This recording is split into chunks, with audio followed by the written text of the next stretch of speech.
Colorado Territory, July 1872. The sky cracked open with thunder as 18-year-old Georgia Lynn ran, breath ragged, dress torn, the hem soaked from the pine needles and mud. Her bare feet hit the forest floor fast and frantic, as though the woods could swallow her and keep her safe. Behind her, the shouts of men faded, but the fear held tight in her ribs. She had not looked back once since slipping from the chapel window. The man waiting at the altar had been twice her age, with yellowed teeth and a sour smell. Lawrence Bishop. A landowner with too much influence and not enough kindness. Her father's debts had bought her into that man's home, into his bed, and into a future she could not bear, so she ran. The lightning cracked again, lighting the trees in quick flashes. Her lungs burned. She stumbled once, then again, until her knees hit the dirt. She pressed her forehead to the ground, sobs shaking out of her as the rain came harder, drenching her hair to her skin. A low voice broke through the storm. "Miss." "You all right?" She turned, startled, arms scrambling backward across wet leaves. A man stood a few paces away beneath a pine tree, holding the reins of a chestnut horse. He was tall, broad-shouldered, and soaked through. His hat dripped rain down his cheek and his coat clung to his frame. He did not look like a wealthy man or a lawman, just a cowboy, but his eyes, the color of dark river stone, held something steady. "Honest, do not come closer," she said, voice trembling. "I will not." He stayed put, hands open. "You look cold and scared." "Let me help." "I do not need help," she snapped, but her teeth chattered. "You are alone in the woods in a storm, crying, you need something." He nodded toward his horse. "There is a cabin not far, dry roof, fire. I will ride ahead and you can follow if you want. Or stay here and catch fever." She hesitated. Her limbs ached. Her skin was turning blue and nothing in his voice felt like a trick. "What is your name?" she asked, hoarse. "Elden Jameson," he answered simply. "And yours?" "Georgia Lynn." He gave a small nod. "Come on, Miss Georgia." He turned and led the horse up the hill, slow and without looking back. She stood after a long pause, legs heavy, and followed. The cabin was tucked deep into the trees, smoke rising from the chimney. It was not much, single room, stone hearth, wood walls, but it was warm. Eldon lit a lantern and moved around the space with quiet ease. He laid a blanket across the chair and tossed another log on the fire. She stood by the door, dripping. "You can leave if you are afraid," he said gently, not turning. "I am not afraid of you," she whispered. "I am afraid of going back." He looked at her then, really looked. "Who sent you into that storm?" "My father. He sold me to a man named Bishop. I was supposed to marry him today." Her voice cracked. "He is cruel." Eldon's jaw tightened. "You are safe here." "No one comes this far unless they are lost or mean to be lost." She stepped in slowly, the warmth of the fire pulling her forward. "You live here alone," he nodded. "After the war, I did not want much to do with towns. I work cattle in the summer, keep to myself." He handed her a dry shirt. "You can change behind the curtain. That one belonged to my sister. She passed some years back." She took the shirt and stepped behind the curtain, her fingers trembling as she peeled off her wet dress. When she emerged, wrapped in the shirt that hung near to her knees, Eldon had a stew warming on the stove. He handed her a tin cup of water and a bowl. She sat near the fire, hands curled around the warmth, watching him. "You did not ask where I came from," she said. "No, why not?" "Because it is not my business unless you make it mine." She stared at him. "You are not like most men." He gave a small shrug. "I figure a man ought to protect, not trap." The quiet stretched between them. Outside, the storm rolled on, but inside the cabin, the fire crackled and the walls held. Georgia slept on the cot that night, wrapped in blankets that smelled of cedar. Eldon took the chair by the fire, rifle near his side. In the morning, she woke to sun on her face and the sound of a pan on the stove. Her heart slowed for the first time in days. Eldon poured her coffee and pulled a stool beside the table. "You have family who might take you in?" "No," she said. "Just my father, and he gave me away." He nodded. "Then you can stay here, for now, until you figure what comes next." Her eyes filled. "Why are you being kind to me?" He looked at her, steady as ever. Because someone should have been a long time ago, her fingers curled around the mug. Thank you, Eldon. Days passed. Georgia chopped wood beside him, learned to make bread, brushed down his horse and watched the way he moved quiet, thoughtful, never invading her space. He never touched her, not even when her fingers brushed his by accident. But she began to notice how his eyes lingered, how his voice softened when he said her name. One evening, as the sun dropped low and orange across the trees, she stood at the edge of the porch, hair loose around her shoulders. Eldon stepped beside her, silent. I thought I would never feel safe again, she said. I am glad you do, she turned to him. I do not want to leave. He looked at her then, really looked, and something shifted in his face. She saw it care, deep and real. You do not have to, he said. She did not say anything else, just stepped a little closer, the edge of her hand brushing his. He did not pull away. The garden rows were narrow and uneven, but Georgia bent to them with quiet care, her fingers sunk into the warm earth. Morning sun filtered through the pine boughs, dappling the clearing where beans had started to climb the trellises Eldon had built from stripped saplings. She had asked to work the soil that day, and he hadn't questioned it, only handed her a worn pair of gloves and a jug of water. Eldon sat on the porch steps whittling a piece of ashwood, his knife carving slow, steady curls. He watched her sometimes, not in a way that made her feel picked apart, but as if he was memorizing something he never thought he'd see. A girl in his yard, humming under her breath, sleeves rolled to her elbows, the kind of peace that didn't come from words. You keep humming like that, he said without looking up, and I might start thinking this place is charmed. Georgia glanced over her shoulder, brushing hair from her face with the back of her wrist. It just feels good to do something that grows, he nodded once. Everything here grows slow but sure. She stood, brushing dirt from her knees. Did you build this place from the start? From a burned-out trapper's hut. Took me 3 years to get it livable, another 2 to get the roof to stop leaking. You ever think about leaving it? He set the knife down. I used to. After the war, I thought maybe I'd head south, find work in Texas, but every town I passed through felt loud. Felt wrong. This land was quiet, and quiet was what I needed. Georgia leaned against the edge of the porch, arms folded across her chest. You don't talk much about what came before. He shook his head. Most of it isn't worth repeating. She waited, but he didn't offer more and she didn't press. Her gaze drifted to the tree line. I used to think I'd end up married to a man with a store, maybe a teacher's life, nothing grand but something steady, not. She broke off. Eldon didn't move. Not being handed over like you're part of a ledger. No, she said. Not that. A wind moved through the trees, tugging at the clothes pinned to the line. The silence between them stretched again, but it held something different now, not distance, but space. He rose, dusting the wood curls from his lap.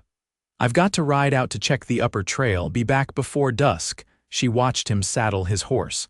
You always come back, he held her gaze. Always. He rode out before she could answer. The hours passed quiet, save for the creak of the windmill and the distant call of a hawk. Georgia kept to the garden, then tended the hearth, then sat on the porch with her mending, though she found herself watching the tree line more than her stitching. When hoofbeats returned near sundown, her breath caught despite herself. Eldon dismounted with a satchel slung over his shoulder and something unreadable in his eyes. Found a trap blown open up near the ridge, he said, setting the pack down. No sign of the fox, but something bigger came through. Might have been a cougar, her brow furrowed. You think it's close? Maybe. I'll set a snare farther out tomorrow. She moved to take the satchel, but he held it back a moment. I stopped by the old miner's shack. There's a mirror in here. Figured you might want it. Her hands stilled.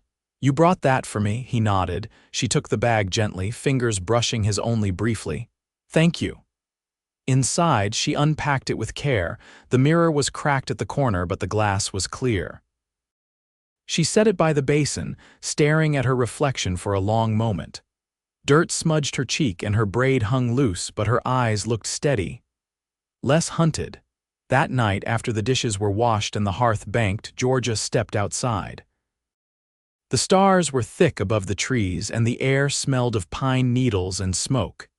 Elden was on the porch again, boots propped on the rail, a tin cup in his hand. She sat beside him without a word. After a long stretch of quiet, he turned slightly. "You ever think about what you want now?" "I think about waking up and not being afraid," she said. "And I think about staying where I'm allowed to become someone new." He didn't speak for a while. Then, softly, "This place can be yours too, if you want it." Her throat tightened. "I don't know if I'm ready." He looked out at the trees. "That's all right, I ain't in a hurry." She leaned her shoulder to his, just enough to feel the warmth of him through his shirt. "I'm not running anymore," she whispered. He didn't move away. And for the first time, the quiet didn't feel like silence. It felt like home. The meadow behind the cabin rolled green and gold beneath the August sun, dotted with yarrow and wild flax. Georgia stood near the split-rail fence, sleeves rolled, a pail swinging from her hand. She could hear Elden in the lean-to, his low voice murmuring to the mule as he checked its hooves. There was a rhythm to the days now quiet but full. She carried the pail down to the spring, kneeling beside the rocks. The water was cold and fast-moving, and she watched it pass for a long moment before dipping the pail beneath the surface. "Found something near the creek bed," Elden said behind her. She turned, blinking against the light. He held out a small object wrapped in oilcloth. She set the pail aside and took it carefully, unwrapping the cloth with slow fingers. Inside was a locket, the metal dulled by weather but intact. She ran her thumb over the hinge. "Wasn't sure if it was yours," he said. "Might have fallen when you came through." "It's not," she murmured. "But it's lovely. Thought maybe you'd want to keep it." She nodded, slipping it into her apron pocket. "Thank you." They walked back up the rise together, the sun warm on their backs. She spoke first as they neared the cabin. "Do you ever miss company?" He looked up toward the peaks before answering. "Sometimes I miss voices. Not the noise, but the kind that stays a while. Most folks pass through too quick." She glanced sideways. "And me, you stayed." That night, after the lantern was turned low, Georgia lay awake on the cot, listening to the wind slip through the chinks in the walls. Outside, the pine trees swayed gently, like old sentinels keeping watch. She sat up, wrapping the quilt around her shoulders and stepping barefoot onto the floor.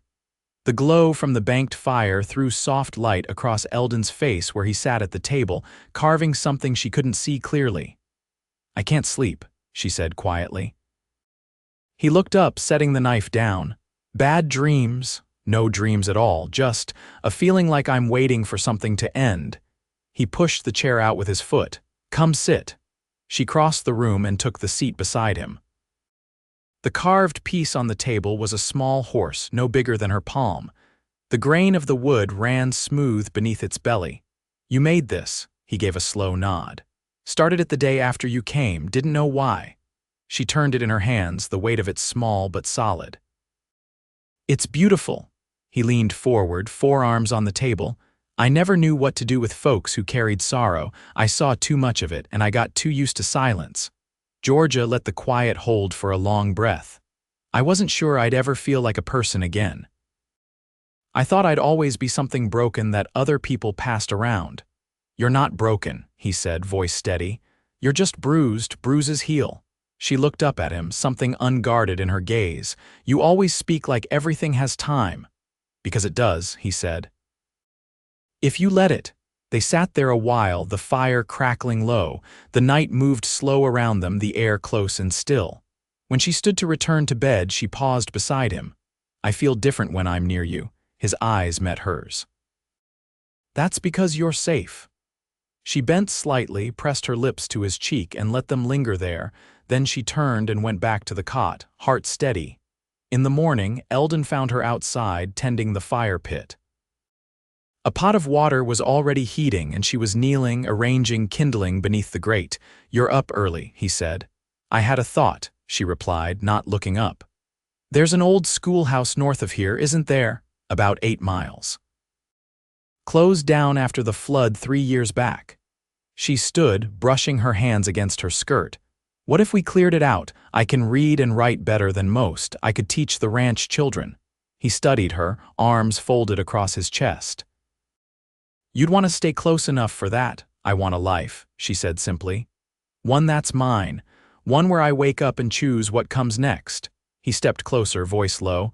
"And what if what comes next is here with me?" She didn't hesitate. "Then I'd be choosing right." He reached for her hand, not quickly but sure. Their fingers threaded together, the warmth of his skin grounding her. "I've never asked a thing of you," he said. "But I'm asking now, stay with me. Not just until you find your way, make your way here." Her throat tightened, but she nodded. "I already have." The wind moved through the trees again, but it sounded different now, less like something passing through, more like something settling in, and neither of them let go. The valley turned golden with the approach of September, the kind of gold that came before the frost, when the aspens whispered of endings and beginnings alike. Georgia stood at the edge of the clearing, a shallow basket over one arm, full of late-season chokecherries and wild mint. Her fingers were stained dark and sweet, and when she stepped back toward the cabin, her eyes caught on Elden's figure near the lean-to. He was repairing the wood slats on the wagon tongue, sleeves rolled to the elbow, hands working with quiet purpose. Sweat darkened the back of his collar and a wasp circled his hat brim, unnoticed. It was the same hat he'd worn the first time she saw him, though the memory felt distant now. Not faded, but settled like soil tamped down after planting. "Found enough to fill a jar and half," she said, setting the basket on the porch rail. He looked up, wiping his hands on a rag. "You planning on preserving them if I don't eat them all first?" His mouth lifted slightly, though his eyes stayed steady. "You thinking about putting up a root cellar? Soil's soft enough east of the cabin."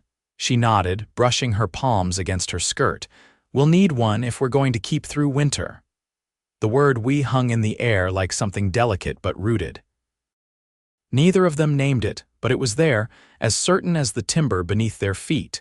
That evening, Georgia trimmed the mint and laid it in strips of linen near the hearth to dry.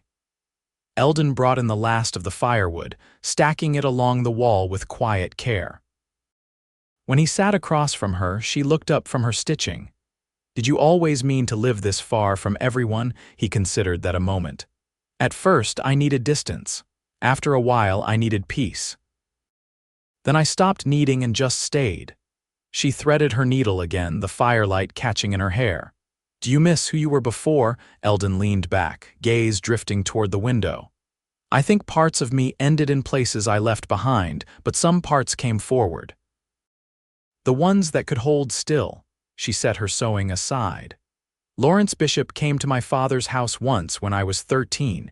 He brought me candy and said I'd grow into a fine woman. I didn't understand what he meant then, not fully." Elden didn't interrupt. "He came again the spring I turned 18, said he'd pay off the land note if I was included in the deal." Her jaw tightened. "My father agreed before I was even called to the room." Elden's voice was low but firm. "You don't ever have to speak his name again." "I know," she whispered. "But I want you to know where I came from, so you'll understand where I'm going."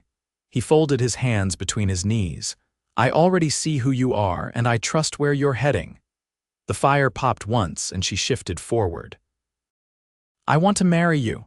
He didn't move, didn't blink, as if waiting to be sure she meant the words. She reached for his hand slowly. "Not because I owe anything, not because I must, but because I want to build something with you that no one else ever touched."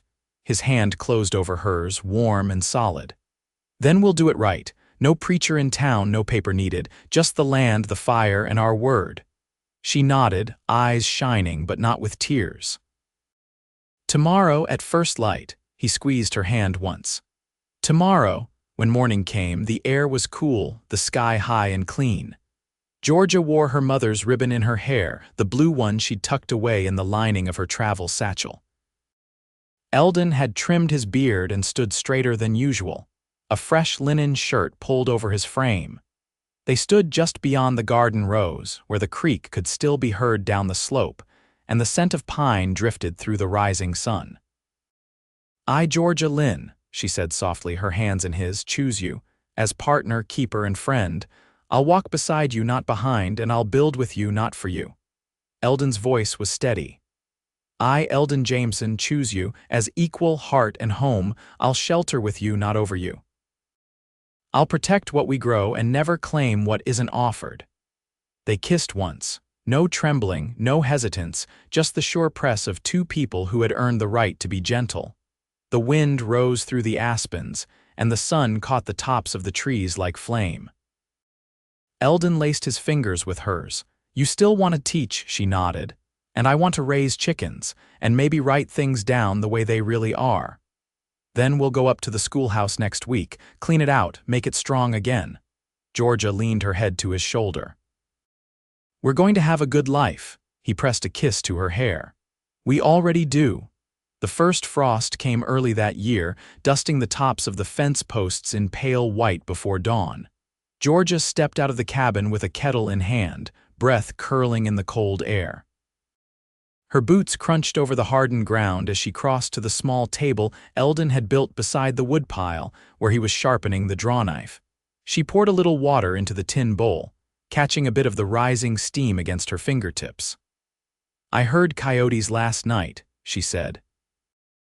Elden didn't look up from his work. They've been tracking the mule deer. I'll stretch another line of wire along the bottom rail before dusk. She ran her palm over the curve of his shoulder, brief and warm. You always know what needs doing. I watch things. He tested the blade edge with his thumb. You notice different, though, like what's missing. She smiled faintly. I've been thinking about the schoolhouse. He set the knife down. What about it? There's still slate inside. The roof's firm, but the floor near the stove's buckled. I want to fix it before snow comes. If we're teaching in spring, I want it right. Elden gave a small nod. You've already decided, then? I have. She folded her arms, but I don't want to do it alone. His eyes met hers. You won't. Later that morning, they hitched the wagon and rode north. The sky was high and pale, the kind of blue that promised colder days ahead. Georgia wore a wool shawl, one she'd sewn from bolts left in the cabin trunk, and Elden had added a second pair of reins to guide the mule. They didn't speak much on the trail, but the silence was full, not empty.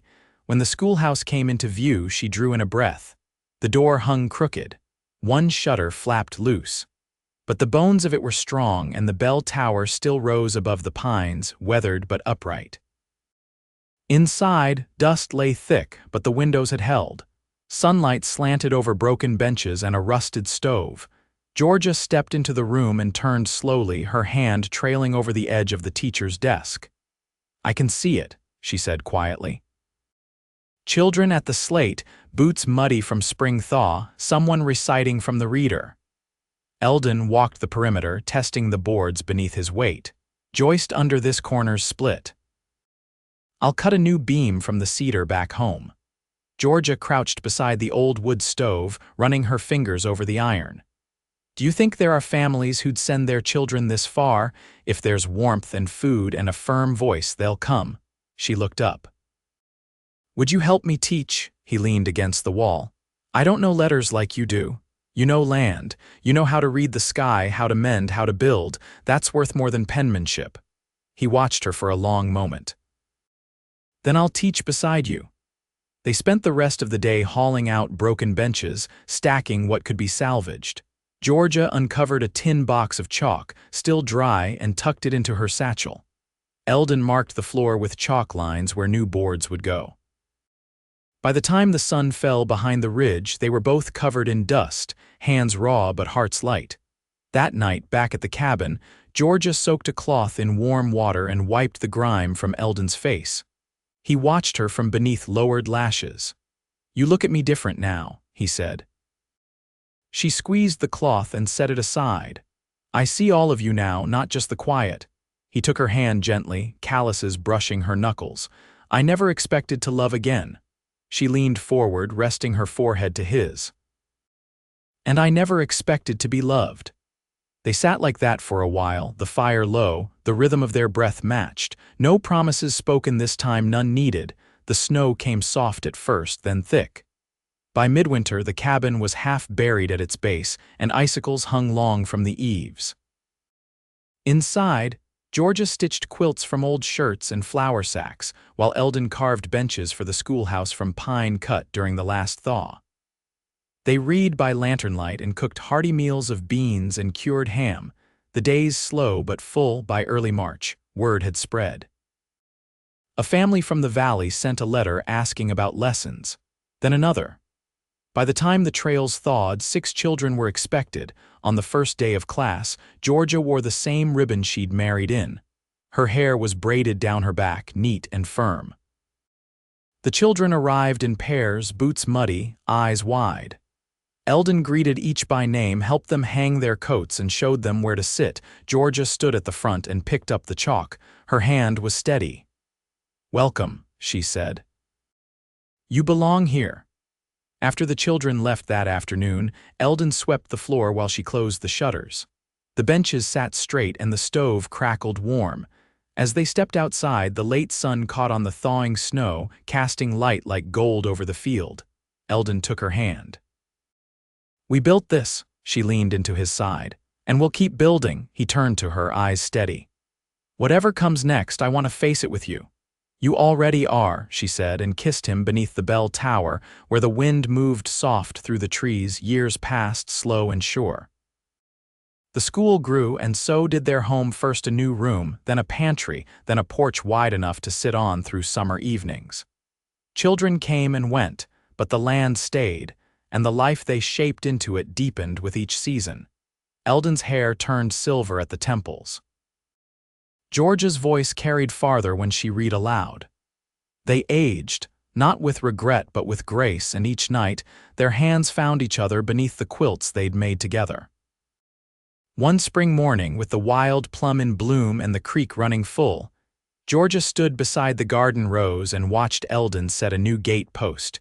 She smiled, the kind of smile that comes from roots sunk deep and true. They had built a life not grand but whole. And they never stopped choosing it, or each other.